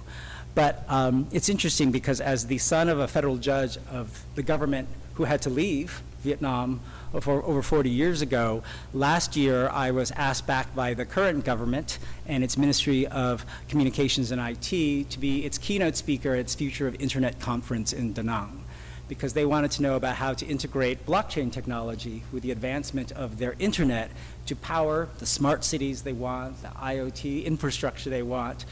So I went to Da Nang, delivered a keynote speech, and started really diving in more into my native country. And one of my friends who's Korean American but lives in Seoul has been encouraging me, because he's a big investor into Vietnam, to spend more time in the country because he says it needs my help. There's this huge, like here in Pakistan, huge population of young people. More than half the population is under 35. They are bright, English-speaking, very well educated, perform very well in science and math. A lot of startup entrepreneurs, but are missing a layer of mentorship and advice and investment above them. So I've been spending a lot of time there and finding out certain things.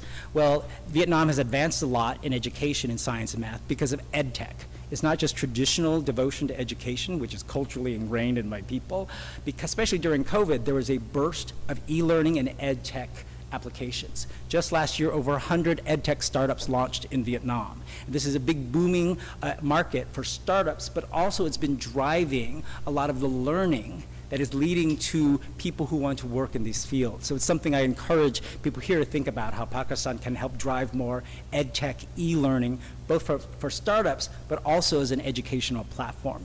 And the government came out with a scheme last year to push to, by 2030, a goal of having 90% of the universities in Vietnam using digital learning in some capacity. And so that's been a government mandate that they think, because they recognize the opportunities with e-learning. And to see how this can go beyond just blockchain, I've witnessed Vietnam trying to combine smart cities and machine learning and AI. And smart cities became a phenomenon that Vietnam started talking about 10 years ago. And now 48 or so of the cities in Vietnam have been approved by the government to attempt to build smart city infrastructure and complexes. It's still in early stages. The big cities like Ho Chi Minh City, Hanoi, and Da Nang are definitely being aggressive. But Star Lake City is a mega city development project that, in Hanoi, that my friend Sam Chi, who I mentioned from Korea, he's Korean American, is involved in through his investment company, working with Daewoo Construction Company, which is the construction arm of one of Korea's biggest conglomerates, Daewoo, to build a modern mega city on a lake. It's going to look like this, with housing, businesses, everything. And they are trying to incorporate smart city technology at a high level, including working with 2 other Korean arms of other companies to create a smart city management platform to power this city and make it useful for other smart cities. To, for example, use IoT devices and hopefully blockchain technology to collect data about cars going in and out, the climate, the pollution, air quality, and ingest that data into a system that then will hopefully push out results using AI and machine learning to optimize traffic patterns, to optimize air quality, to optimize the path of autonomous vehicles. So this is all in very early stages, but this is ambitious. This is the first demonstrative smart city project in Vietnam at a big mass level with the investment, of course, of major Korean companies. But it's an example of how they're doing something ambitious. They're also hoping startups that are developing in the area, in Hanoi in particular, can engage with them to start seeing how they can contribute products that solve not everything, but small bits and pieces of what they need to develop. This is ongoing, but it's a really good example of how this technology can lead to growth of whole ecosystems. Nigeria is an interesting place that I've been devoting some time to, thanks to my friends at Dominium. And last year, I was a keynote speaker at their Government Digital Nigeria conference in Abuja, and spent a lot of time there and learned that last September, right before I arrived, the government just passed its Startup Act, which is a comprehensive piece of legislation which is designed to create a framework and incentives to encourage more startups to be created in Nigeria. The incentives and platforms include mandating the creation of a one-stop online portal for startups to be able to register themselves, apply for all government licenses, even try to do crowdfunding, register their intellectual property in one place. It also called for the creation of a seed investment fund of approximately 21.6 million US dollars equivalent, 10 billion Nigerian naira a year to help finance. But most importantly, it also created incentives financially for startups, such as if you're a qualifying startup, no income tax for the first 3 years of your business. Incentives for investors to run incubators and accelerators by giving them financial incentives. And most importantly, ensuring, if certain requirements are met, if that you're a foreign investor into qualifying startups in Nigeria, that you could repatriate your money outside of the country when there's an exit or liquidity event. Because that's a big issue in a lot of countries. People want to invest, but then they hear, oh, I can't get my money out if I want to get it out. So it's an example of how this country is trying to plan at a broad level. I think its startup scene is much like Pakistan. It has a long way to go, but I think the government leaders have recognized, including the head of the National IT Development Agency, who's Kashifa Inouye Abdullahi, who's a good friend of mine. They recognize they have to do something at a policy level to help promote this and send the signal to the market that this is an environment we want digitally. And then they adopted just this past month in May, the National Blockchain Policy for Nigeria. They believe it is the first ever countrywide national policy enacted by government in any country. And what it does is it's fairly general. It sets an overall framework, including a legal framework and structure for how the government can push the adoption of blockchain policy. It's fairly complicated, lots of pieces. We don't need to talk about it all. Some key things are, one, creating a legal framework to send the message that blockchain applications are legal in Nigeria. It doesn't really address cryptocurrency, it addresses blockchain. It actually has provisions encouraging the public and private sector use of blockchain, encouraging government to use it. It calls for the government to create a blockchain infrastructure, which is really important. For example, do we have enough power? Do we have enough data flow? Do we have enough data centers to run the nodes that are necessary to maintain blockchains? All of those kinds of things. It created a national implementation and steering committee with representatives of over 20 of the Nigerian government entities, as well as some private participants, like my friends at the Dominium company, to help be guiding the strategy. It calls for education and funding for education to educate people in the space. In fact, my last organization with Dominium worked together to launch a blockchain developer training program with the goal of training over 300,000 young Nigerians on blockchain coding and development, and offered 30,000 scholarships to top students recently. And I was happy to see last month the first cohort of a few hundred students graduated from the program. So this is a long process, but this is how this country is taking a planning approach at the government level, but in partnership with private entities, because they seek out to people like me and my friends at Dominium, well, what do the students need to know? What do startups need? Just like some of the questions I've already received here today. So this is what I am seeing is a nation, Nigeria, that recognizes the value of blockchain, that has gotten past the controversies of, ooh, our blockchain good or bad, that is trying to send a signal to its people and to the global market. We want startups here for digital economy. We want blockchain here, and is reaching out to people like me to help. In fact, I'm honored to actually be organizing the Digital Nigeria Conference with my colleagues at Dominium this year. So if you're going to be in Abuja, Nigeria in October, you'll see me for 3 days there. I know every country can't do this. In some countries it's harder to do. Like in the United States, this would be impossible. There's too many competing government entities. I know Pakistan has had its interesting journey, shall I say, with government stability. But the more you and the people in this room can call for maybe not all of this, pieces of this, I think it would really help. It helps to send a signal to foreign investors, foreign leaders like me, that this is a good place to go. Mohammed Salman is right. This is a country with a very large population, with an ambitious young generation, but it needs some help to get it from where it is now. It needs a little kickstart to sort of catch up with places like Nigeria. And on that note, I will be signing tomorrow, once I get it to her, a memorandum of understanding between my company and Amna's COP Air think tank to collaborate.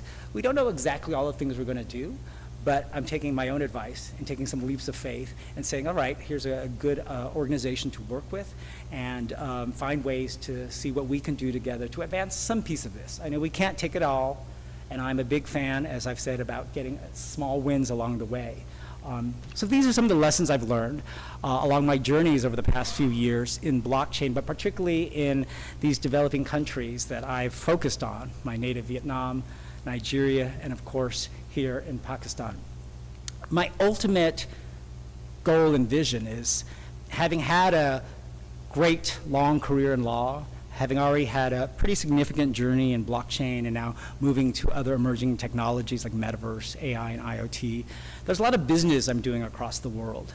But why I'm focused, at least part of my time, in places like this, is, as I mentioned, I am a big believer about empowering potential. The potential businesses, because my whole life only exists now because I got that. My life would have been very different had the Vietnam War ended in a different way. I would not be standing here right now. So I'm very aware of the power that giving people the opportunities to fulfill their potential means. And so that's my big vision. It's a pretty big vision. It's a vision for what I call a world of win, where technology and innovation can empower potential, can enable people from anywhere, everywhere, including here, to participate in a global grid using digital information and commerce.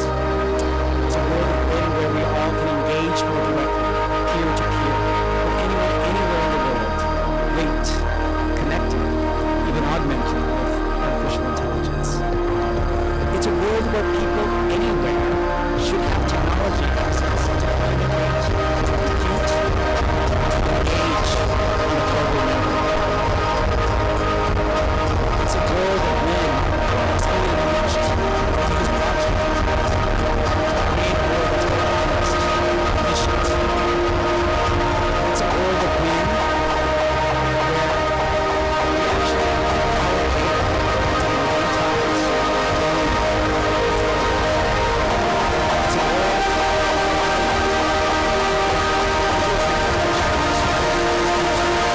the lives of every citizen and every business, where the inventions of your young people can hopefully advance the very sustainability of our entire planet. It's a world of women, where your creativity here can power homes, cities, communities that are smarter, stronger. It's a world of women where life is no longer just physical, but immersive, and advancing into the metaverse. It's a world of women where we can empower the potential of every human, every business, every country.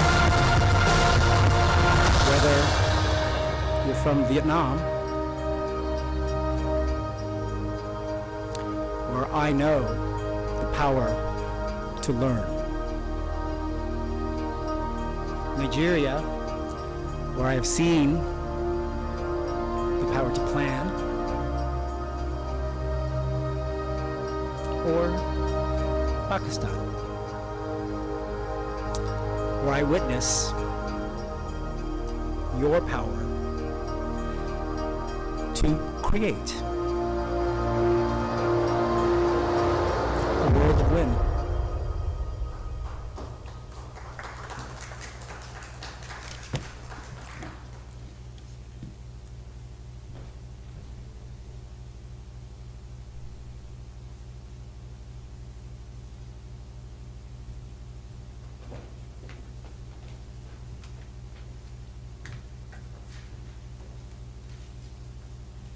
Thank you, Mr. Jimmy, for the wonderful talk. Now let's move towards the panel discussion on government policies on digital transformation. I would like to call Mr. Bilal Abbasi, GM, Ignite National Technologies Fund, and Sir Engineer Brigadier Tariq Javed, Sitare Imtiaz, Sitare Isar, Company Secretary, Foundation Power Company Dhyarki Limited, and Fauji Kabirwala Power Company Limited. Sir. And the panel will be moderated by Sir AVM Asad Ikram, who is serving as the Principal Advisor at National Incubation Center for Aerospace Technologies.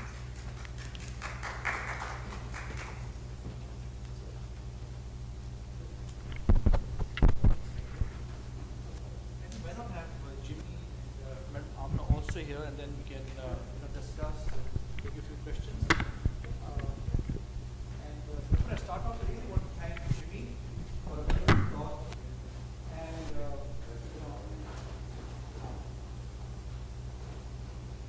all those who recently decided to be back up early today, it really just a lot. Especially the last part. In fact, the whole presentation was amazing, but the vision at the end was amazing. That's like icing on the cake. So thank you everyone for being here, Amna, Jimmy, Bilal, Tariq here.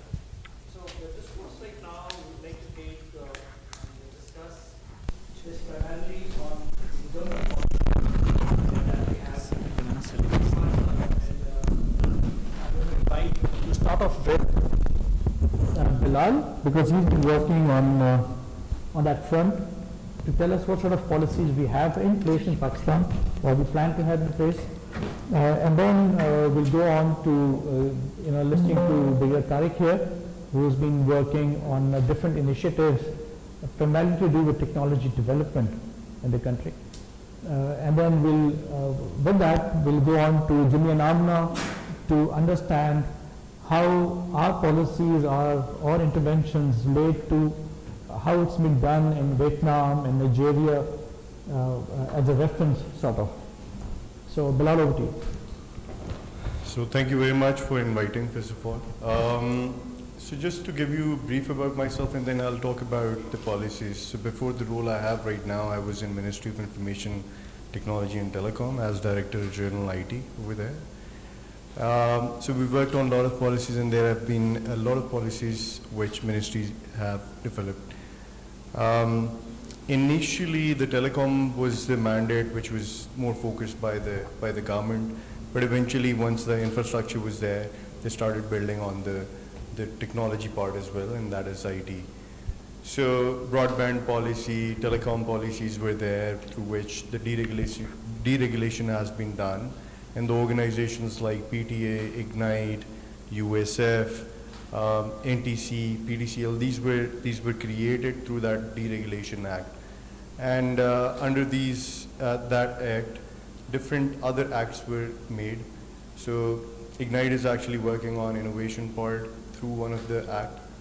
USF is providing the telecom services to unserved and underserved areas through the same act.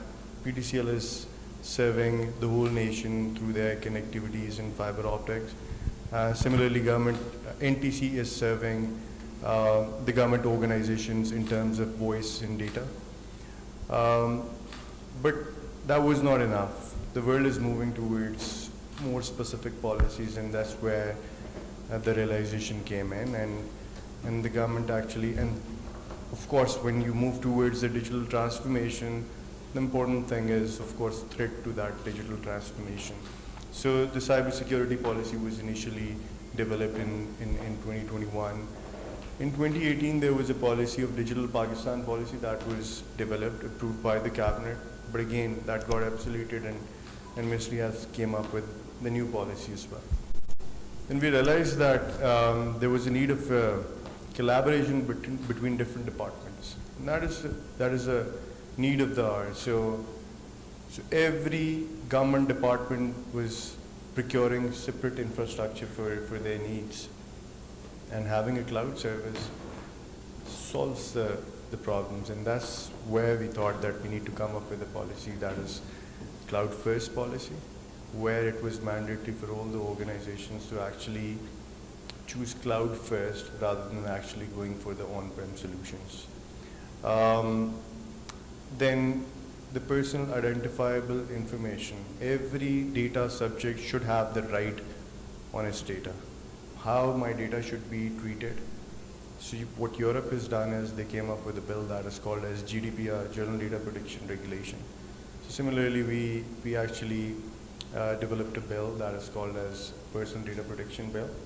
We got it approved from the cabinet. Now it's in process of getting approved from the parliament.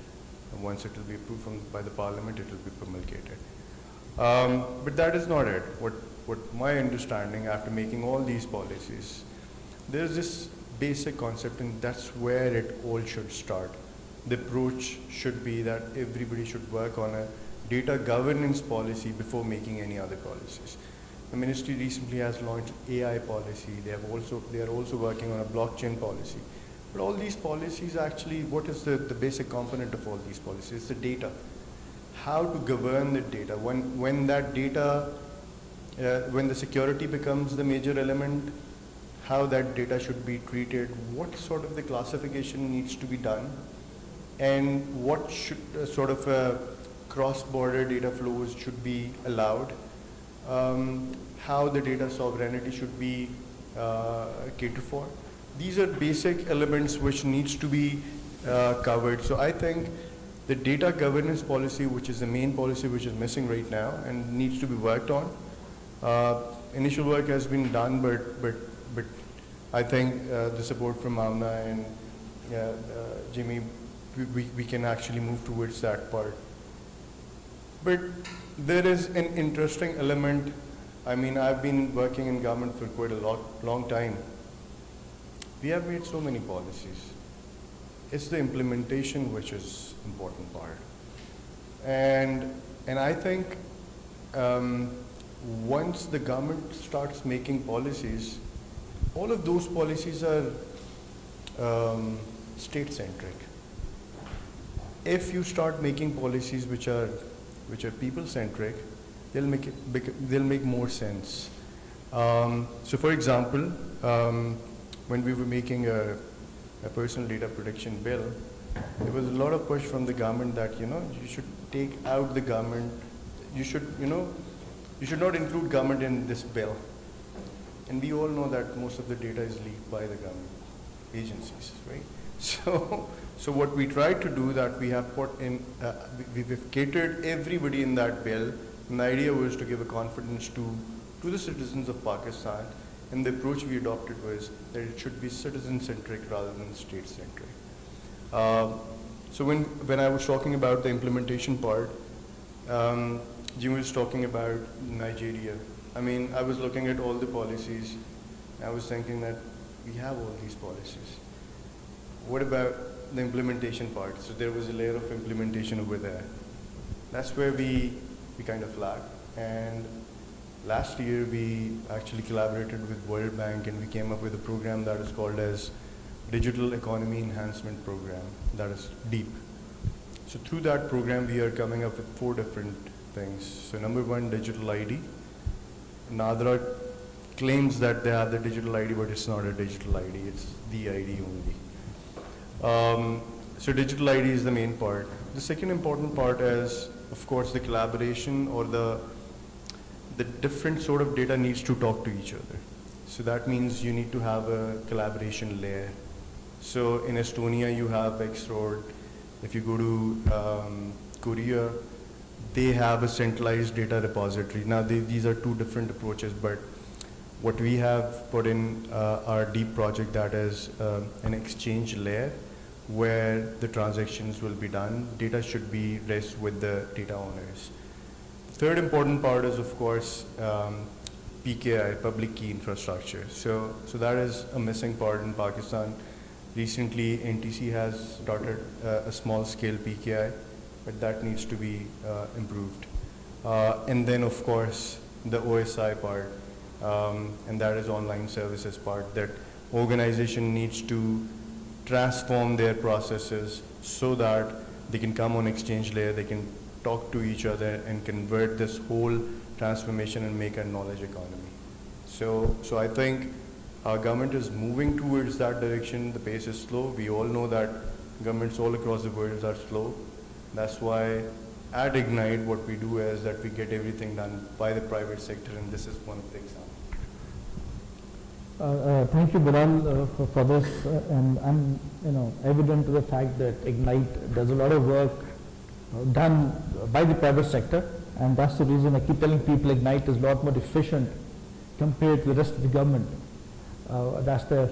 Coming over to Brigadier Tariq here, he's been, for those who don't know here, he's been ex-commandant NUST College of Electrical and Mechanical Engineering, and he's also been the convener of the Entrepreneurship Council within the Pakistan Engineering Council, and also worked deeply with the health sector as well as the Ministry of Health and DRAP for developing or getting things like the ventilators developed during the COVID pandemic. You also have a lot of experience working, in addition to the government, working in the industry. Right now he works with the Fauji Foundation Group. So I'd like to hear from him as to how the private industry at this point in time is using technology. And of course, these days, when we say technology, that's more to do with digital technology in the industry, especially in your area, the power sector, or maybe even other areas that Fauji Foundation is working in. Thank you very much. It is very disturbing, honestly speaking. There is no technology implemented. It would become a very broad brush statement, but it is an honest appraisal that our industry has never thought of adopting the technology. Right now working in a power plant which was established under a policy of 2002 power policy, which is next applicable till 2036, with all the privileges of tax exemptions and tax rebates. And the industry was established in 2002. Plant became operational in 2011 and is going to give energy to the country till 2036. Whatever was installed in 2011, the industry is working on that, and even in 2023. Neither the engineers nor the academia have ever even bothered to enter or visit that industry. We are sitting in good halls, good clubs. I'm sorry, being harsh and honest. And we do, हम वो मजाक करते हैं, sorry for speaking Urdu, कि हम poverty elevation की conferences काजू खा खा के attend करते हैं और कहते हैं कि poverty elevation हमने करनी. Academia has never visited my power plant and plans not to visit in next 5 years also. What to talk of blockchain, emerging technology? Right now, process improvement or engineering management basic applications have not been adopted by power sector. IPPs 42 in number, using basic technology, gas turbine, steam turbine generators, have not thought of even having predictive maintenance or any sort of AI application or machine learning application on their troubleshooting, inventory procurement, and also their planned and unplanned outages. This all will happen at next stage. We don't have framework of industry to first Knowledge economy, I would say first become advanced industrial setups. Vietnam is an exception. Studied Vietnam very thoroughly, very close to my heart. Has engineering goods export worth $160 billion. They're not making tanks, they're not making Jaguars, they're not making radars, they're not making fighter aircrafts. What they're doing is mass production of low-tech items to the companies as vendor on contract manufacturing under license. Your engineering goods export, $2.5 billion. I think Vietnam has much less research papers than Egypt and Pakistan. Vietnam is focused on, he's right, they would be the Southeast Asia tech city. We are having a smart city project right at the start of the airport. They don't have concept of smart. Very rightly said, we had the best policy, innovation, science and technology policy given by Ministry of Science and Technology in 2012 with 8 thirst factors, blockchain and computerization, digitalization is one of the major thirst factors. With a detailed implementation plan of involving 16 ministries, 48 departments, and Prime Minister as the convener of the implementation committee. Not a single meeting held in 12 years, because this does not come on the agenda of the cabinet. ये जो सारा this effort is all in futility. Right now again, 2020 Science and Technology and Innovation Policy, starting with this premise, issued in 2020, not even shared with other ministries, not shared with corporate sector, and just submitted, approved by the government, again has an implementation plan and no awareness. The policy which the Nigerians are showing is copied from us. South Korea is on record, took our 5-year plan, implementation in Pakistan 5%, implementation in South Korea 90%, where they are and where we are. Jimmy, our problems are totally different from rest of the world. Our issue is that we have excellent individual brilliance and we have zero collective implementation and honesty. He's sitting from Ministry of IT, I'm sitting from Ministry of Defense and Ministry of Science and Technology, Ministry of Defense, not share with each other whatever we are doing. I appreciate your effort.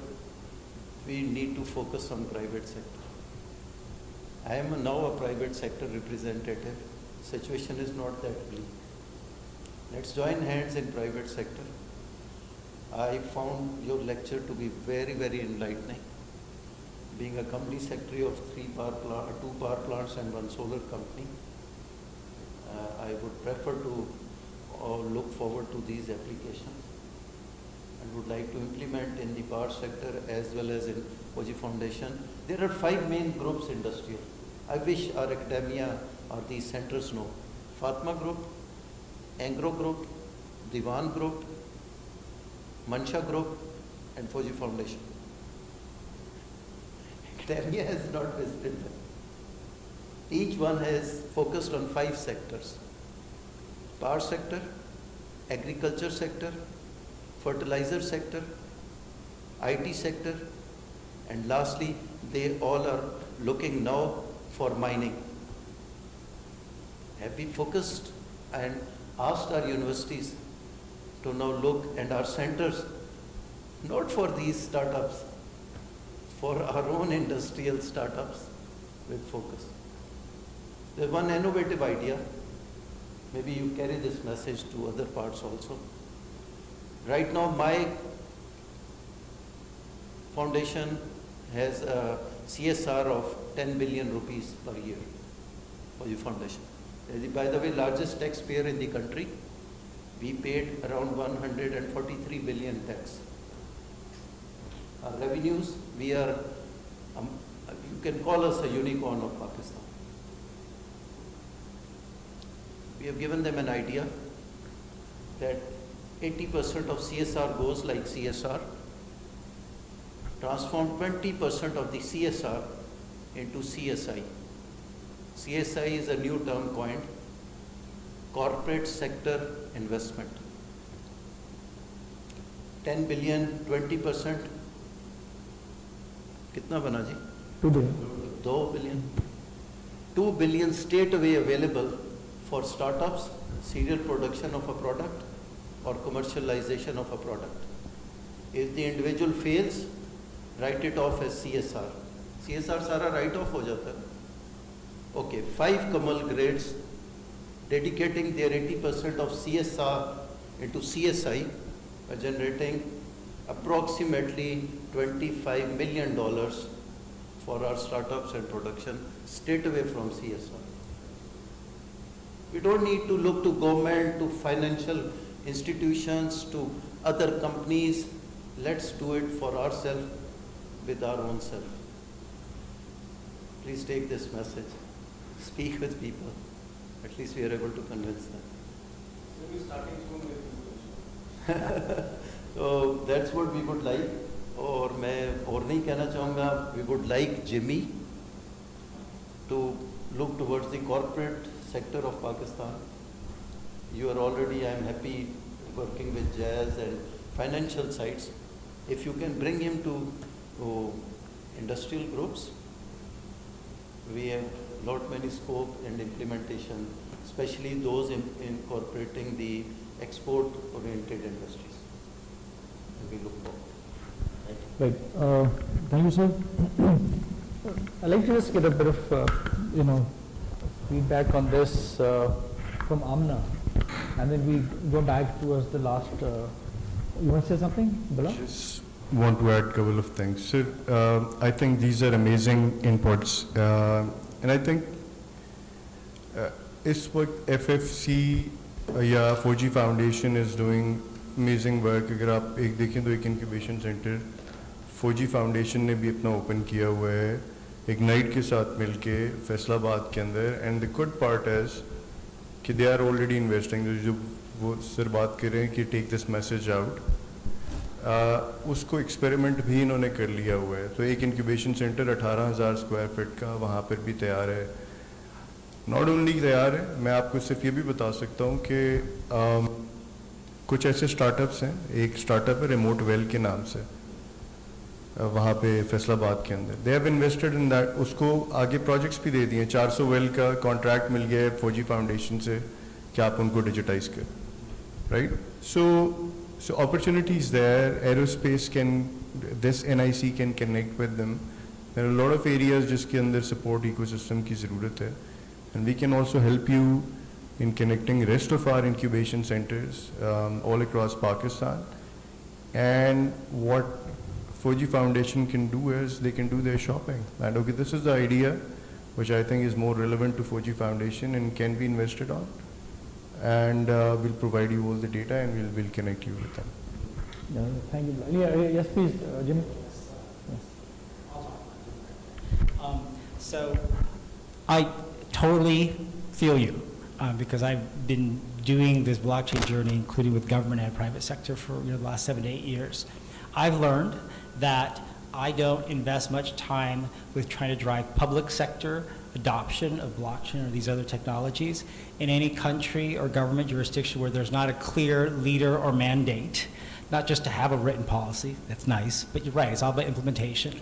So I don't waste a lot of time continuing to push for it at the government public sector level unless I can see there is someone driving something, whether it's an educational program, a pilot program, and so that may not be, that's probably not the path here in Pakistan. Where I've seen it grow fast because of clear government mandates are places like the UAE, Saudi Arabia now, right? Those in particular, Vietnam to some extent, not as much.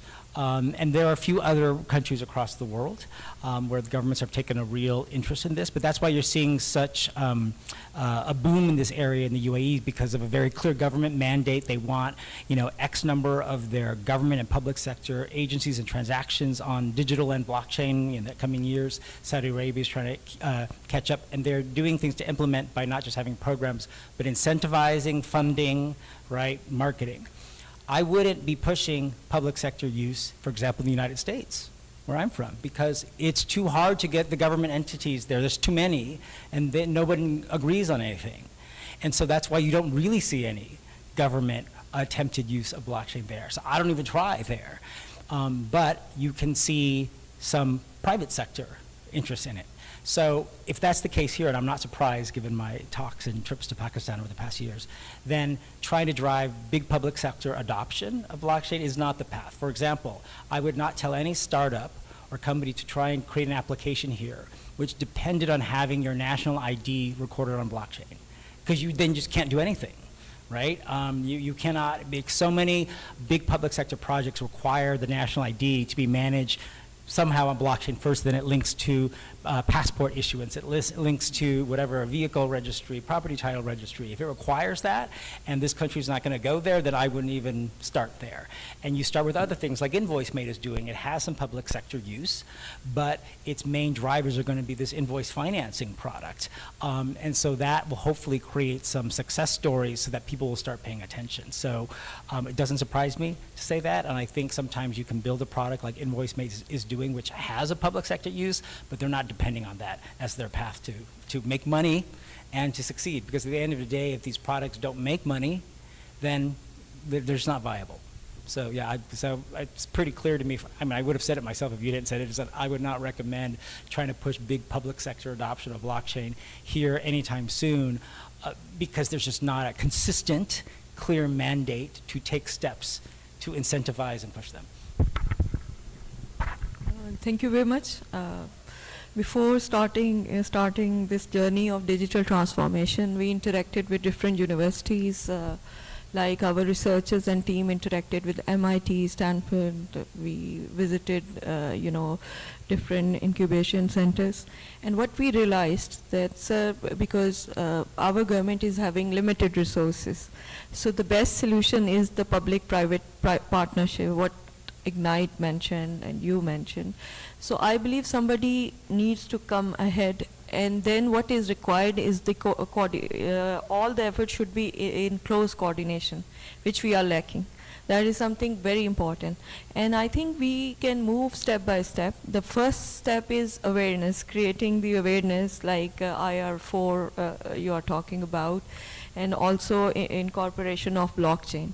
As a strategic think tank, we targeted few government organizations like FIA, NAB, and we suggested them that their investigation officers are using quite conventional techniques. They should upgrade themselves because the normal citizens are affected by this, and we guided them, provided them the modules. Similarly, we contacted Foreign Office, and for the last 4 years we have been working with them on public diplomacy sector, and we developed this digital diplomacy initiative, and inshallah in a few months time we are presenting them a book for the digital tools for the ambassadors.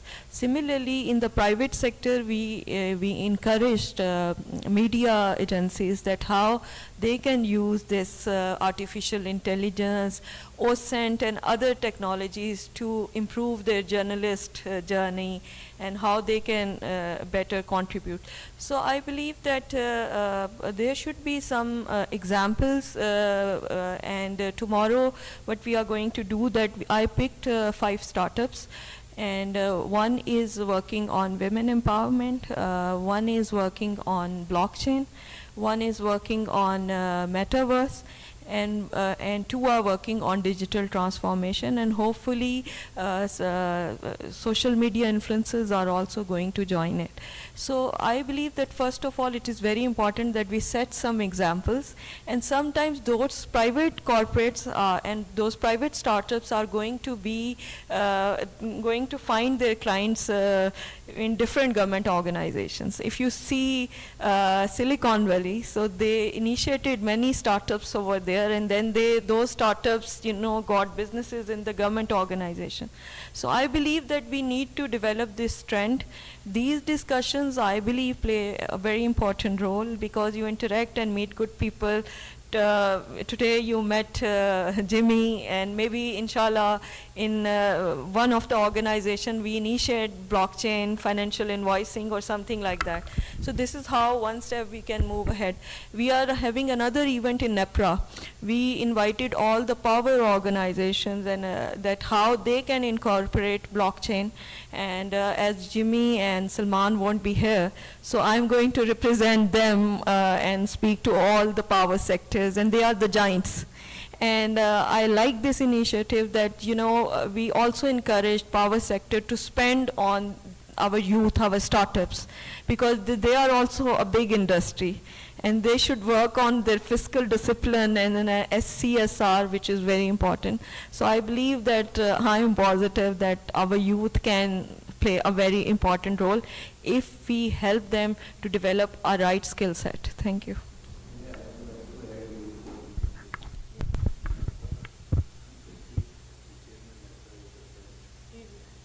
Sir, you must come over. He has done this thing that he has made it compulsory CSR for the power companies. Mind it, there are 178 power companies in the country, which means GENCOs, DISCOs, IPPs. And by the way, our foundation power company was first in HSC in 178 countries, companies this year in NEPRA HSC award, and he knows us. If you could suggest him, his passion is CSR. His passion is CSR. Just tell him this CSR, CSI. I'm trying to tell him, but right now he was busy and all that. That would be an excellent initiative, and tell him that Foundation Power Company is already trying to convince Fuji Foundation. And what is missing is these lectures should not be for young startups. These lectures should be for CTOs and CEOs of industrialists. Up till now, I can say NICAT may take this initiative of inviting CEOs and CTOs. They are the decision makers of their process improvement and adopting. And they have money. They don't need funding support from anybody. If you can start with one company, I assure you the rest will follow. Thank you. Anyone here with a question? My approach is to try to find companies or even government agencies that are interested in trying something, but then pair them with a startup or companies I know around the world who have a solution that is useful for them. It might need to be customized, but no government entity I've ever talked to, except maybe in Saudi and the UAE, or big business wants to go through a whole custom development process. Going, okay, we want to adopt blockchain technology. Okay, let's reinvent our entire inventory management system. They don't have the skill set to do it. They don't want to go hire development from outside to do it, go through the whole discovery path to do that. And so the fastest path I've seen is when I talk to people, say, okay, give me an example of some of the data situations you want to improve. And I'll say, I can't solve them all, but you know what? I've got a company that's got a product that's pretty close to solving this piece of this. Would you be willing to try it?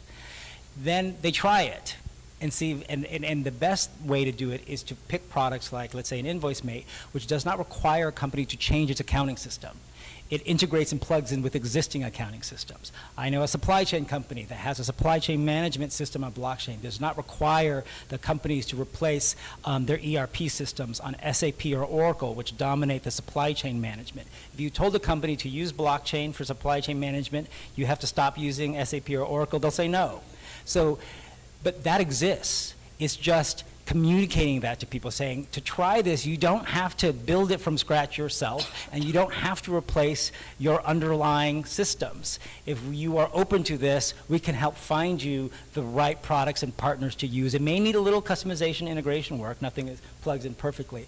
That's the message, I think, that gets lost when you're talking to the CEO and CTO level people. Even the one who gets interested about it, it looks daunting to them, right? They want something not fully ready to go, but some platform that is quick and easy within a relative period of time to integrate. I fully agree. None of my CEOs and CEOs were willing to leave SAP and experiment any local implementation or application. And he's very much right. Each one of them says, Brigade Sahab, please leave experimentation on me. I'm well happy with SAP. You know what SAP is charging for cloud charges for 1 year? $36,000. Okay, and they're willing to pay that because they're comfortable and they don't want to experiment. But what can be done is, we need to know, we have to do something. The moment a company launches a new initiative, it has not yet done a contract with SAP.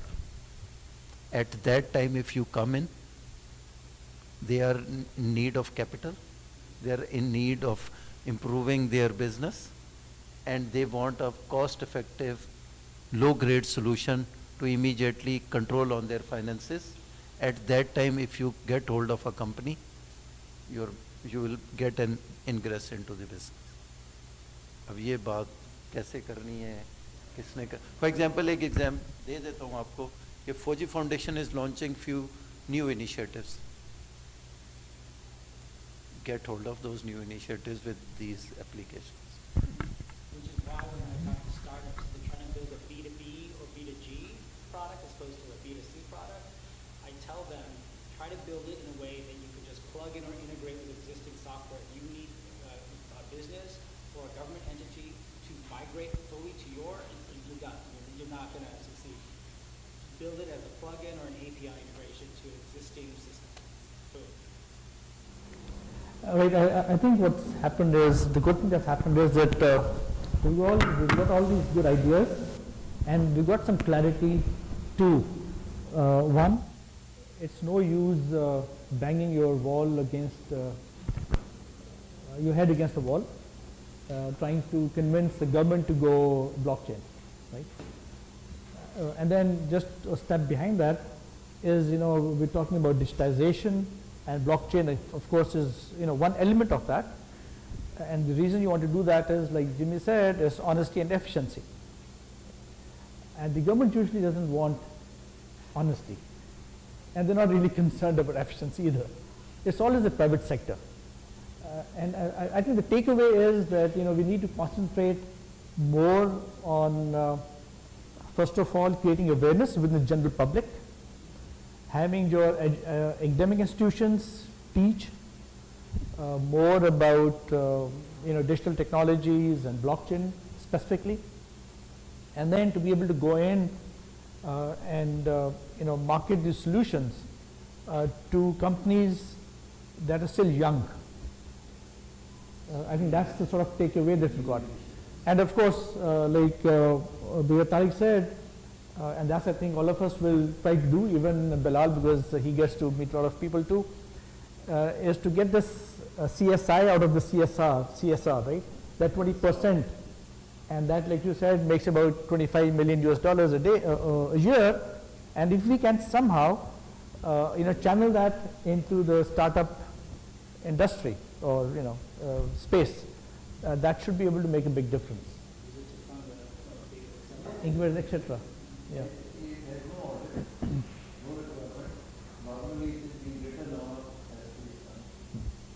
And then, of course, you see what happens is, for good of the common citizen, it's important that I have access to my data.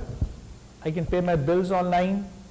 I can see what sort of information is there, with the government regarding myself. Like being able to pay my vehicle tax, my property tax, etc. Now that's where the work of people like Bilal comes in, and that's pretty important. But I think what happens is if you can create this awareness or this drive within the society as a whole of being able to use digital means of paying each other, so that sort of then gets into the public sector as well, because at the end of the day we're all part of the same society, right? So I think it's more to do with the cultural change that should help then sort of push the government give services of that sort to the citizens. So It's just about the collaboration. We the ones sitting here talking about problems and opportunities at the same time. yes. This needs to be happening for creating the respect. Not only talking to startups, engage the CEOs and CEOs Yes. as well, because they're the decision makers. And at the same time, when we engage the startup ecosystem with those decision makers, we create even more value. So when you said, once they were sitting together, we engage the enterprises with them. They bring the develop solution which these startups can use when they can build their APIs, connect them with their companies, the way those CEOs are working. That's the whole value chain we're working on. So I think in the end, from where to start, it's a collaboration which needs to be done. And that's where these sort of ideas created.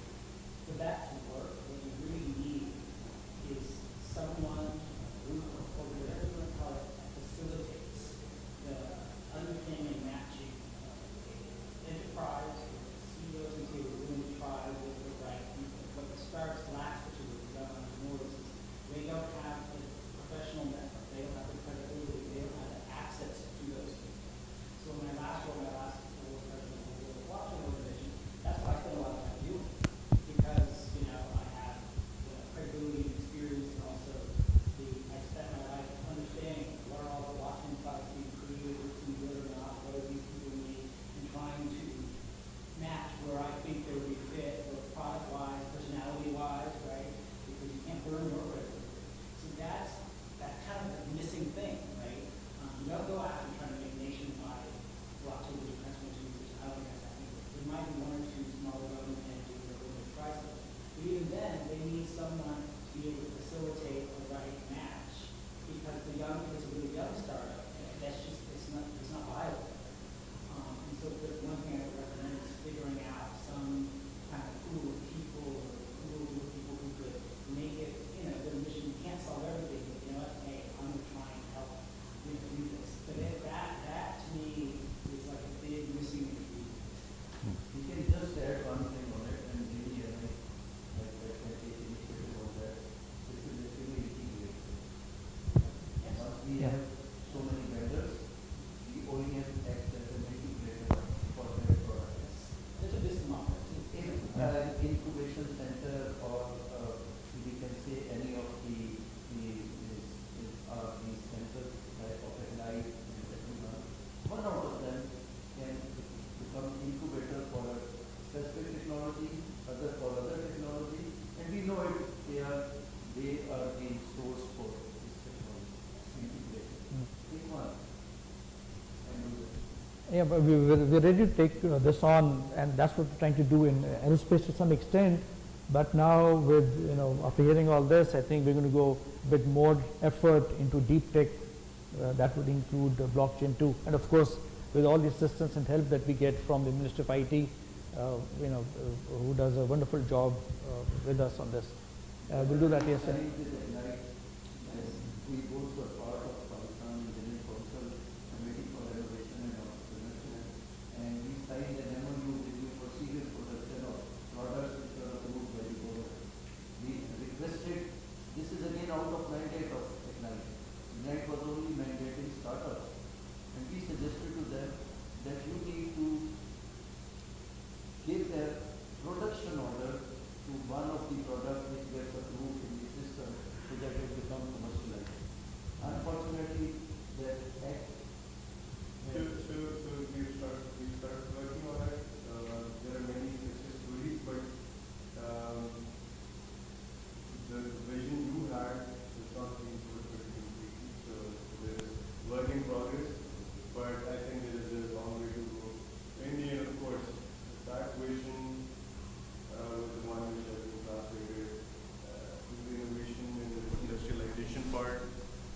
the same time, the product development, innovation, entrepreneurship, and capacity building, this is what Ignite is working on right now. Yusuf was doing marvelous.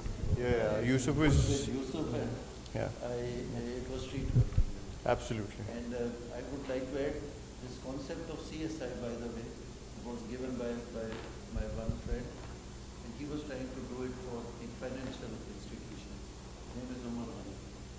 Okay. Then we told him that would you allow this to take it to corporate sector also? Because CSR is by rights, CSR is by industrial setups, and CSR is now being made compulsory for even entities which are starting business in parts of doing that compulsory. Yes. Yeah, of course.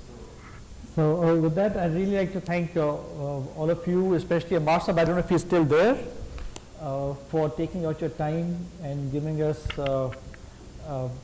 sharing with us your experience and wisdom on this.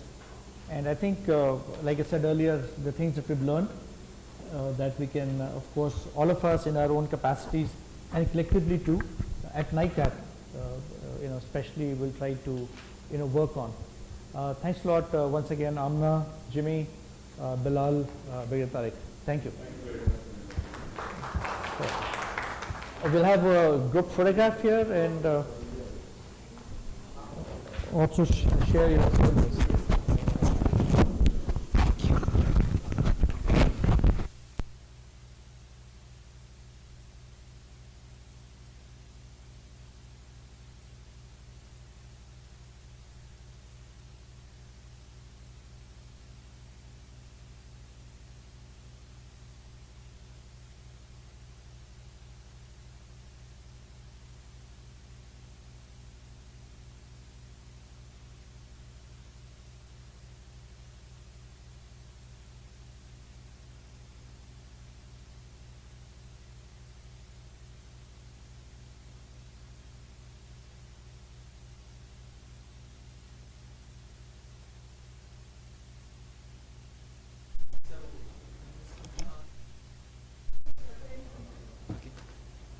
Sir Bilal.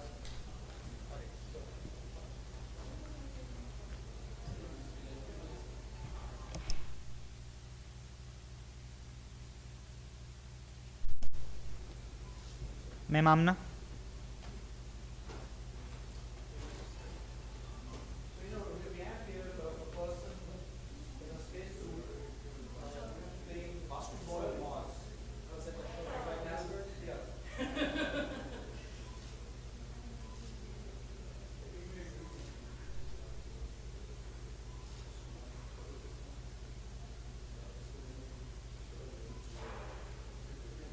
Okay. Mr. Jimmy.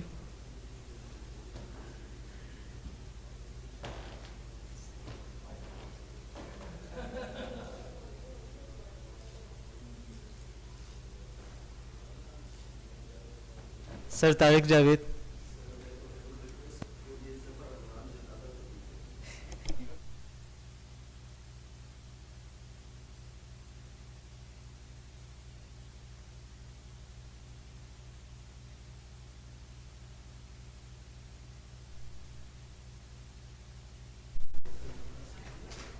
Thank you all of you.